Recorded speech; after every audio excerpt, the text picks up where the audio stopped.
Assalamualaikum warahmatullahi wabarakatuh. Apa kabar semuanya? Alhamdulillah kita ketemu lagi dengan pelajaran fisika. Kali ini Ibu akan melanjutkan bab 5 ya. Nah, untuk bab 5 ini kemampuan dasar yang harus kalian miliki setelah mempelajari bab ini adalah dapat memformulasikan rangkaian arus bolak-balik serta penerapannya. Adapun materi yang harus kalian pelajari adalah tentang arus dan tegangan bolak-balik, rangkaian murni RLC, dan rangkaian seri RLC. Baik, kita lanjut ke materi pertama, yaitu tentang arus bolak-balik. Arus dan tegangan bolak-balik ini mirip dengan diagram pada grafik sinus atau mirip dengan gelombang transversal, sehingga keduanya bisa dinyatakan dalam persamaan menggunakan fungsi sinus. I sama dengan I maksimum sinus omega T dan V sama dengan V maksimum sinus omega T. Arus dan tegangan bolak-balik ini dihasilkan dalam sebuah generator arus bolak-balik. Ya. Dalam bentuk diagram, maka besarnya I dan V bisa dinyatakan seperti gambar di bawahnya. Nah, formulasi arus dan tegangan AC, ya, ada daya disipasi oleh tegangan AC. Kita lihat bahwa besarnya daya yang hilang atau daya disipasi adalah I efektif dikalikan dengan R. I efektif kuadrat sama dengan I maksimum kuadrat dikalikan dengan rata-rata dari sinus kuadrat theta.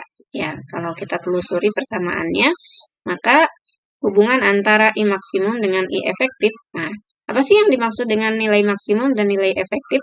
Nilai maksimum adalah nilai yang disuplai oleh pembangkit listrik, seperti misalnya generator memiliki nilai maksimum sebesar GGL-nya sebesar N kali B dikalikan A dikalikan dengan omega. Sementara nilai efektif itu adalah nilai yang terukur atau yang dipakai oleh alat listrik, yang terukur oleh alat ukur listrik. Nah, arus dan tegangan memiliki nilai efektif dan nilai maksimum. Hubungan keduanya adalah I efektif sama dengan I maksimum dibagi akar 2 dan V efektif adalah V maksimum dibagi dengan akar 2. Sementara alat ukur arus dan tegangan AC, kalau kita lihat layar osiloskop, ya,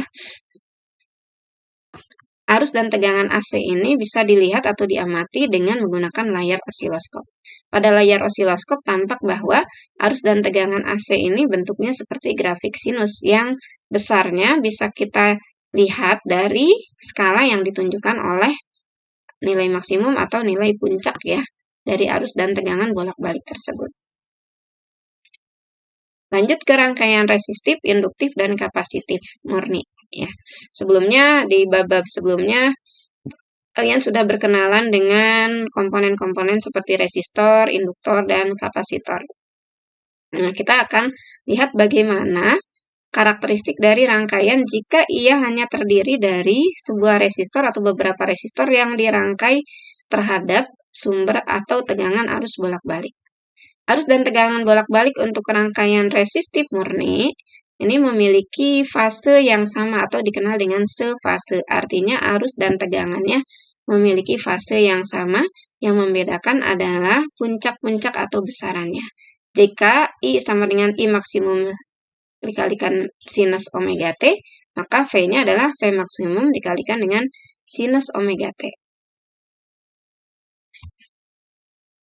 Nah, ini adalah bentuk rangkaian sederhana dari resistor murni. Ya, kita lihat kalau I-nya adalah I maksimum sinus omega T, maka V-nya adalah V maksimum sinus omega T. Terlihat dalam diagram fasor. Diagram fasor ini adalah diagram yang menyatakan arah vektor dari besaran-besaran seperti V dan I.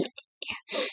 Terlihat bahwa I dan V memiliki arah yang sama, hanya saja besarnya yang berbeda. Daya pada rangkaian resistif murni. Arus listrik yang mengalir melalui hambatan akan menimbulkan panas yang akan dibebaskan atau yang disebut dengan daya disipasi atau daya yang hilang. Yang besarnya daya yang hilang itu sama dengan P sama dengan I efektif kuadrat dikalikan dengan R. Kita lihat dari grafik ya, arus dan tegangan bolak-balik ya, garis putus-putus ini menyatakan garis yang mewakili tegangan, sementara garis yang tebal itu menyatakan arus.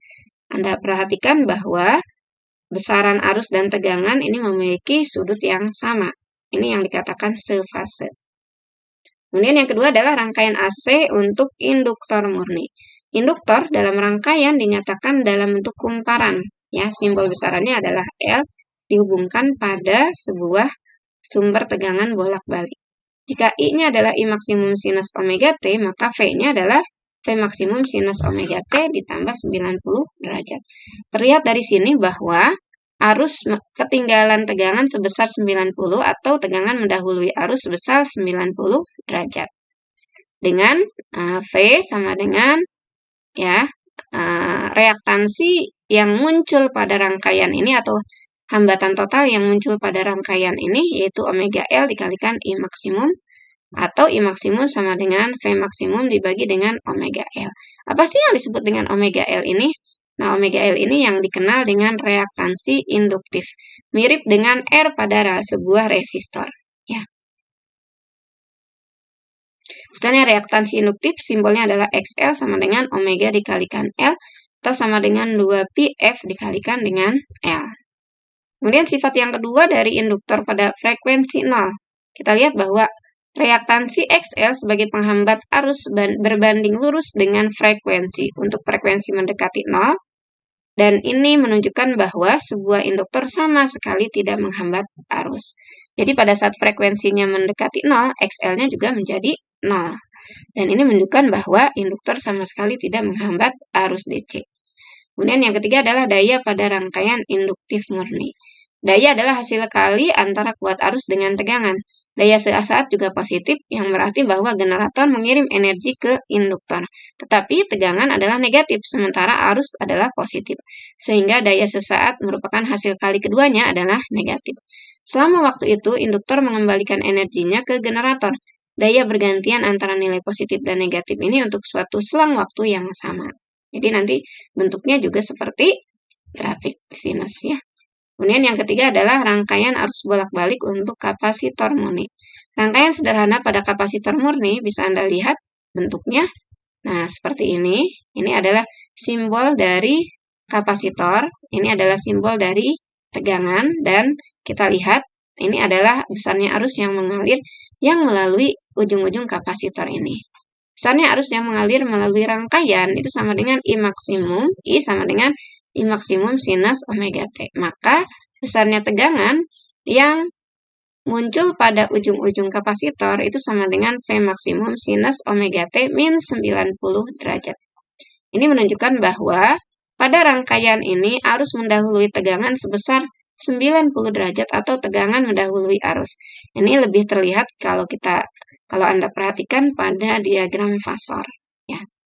Dengan V maksimum adalah I maksimum dikalikan dengan reaktansi induktifnya atau sama dengan 1 per omega C. Ya. Atau I maksimum sama dengan V maksimum dibagi dengan 1 per omega C. Apa sih yang dimaksud dengan 1 per omega C ini? Nah, 1 per omega C ini adalah reaktansi kapasitif ya. Nilainya adalah XC, yaitu 1 per omega C atau sama dengan 1 per 2pi dikalikan F dikalikan C. Ini mirip seperti hambatan total pada sebuah rangkaian. Nah, dari sini kita bisa ambil sifat kapasitor pada frekuensi mendekati 0 untuk arus DC. Kapasitor sangat menghambat arus arah, sehingga arus arah tidak dapat mengalir melalui kapasitor.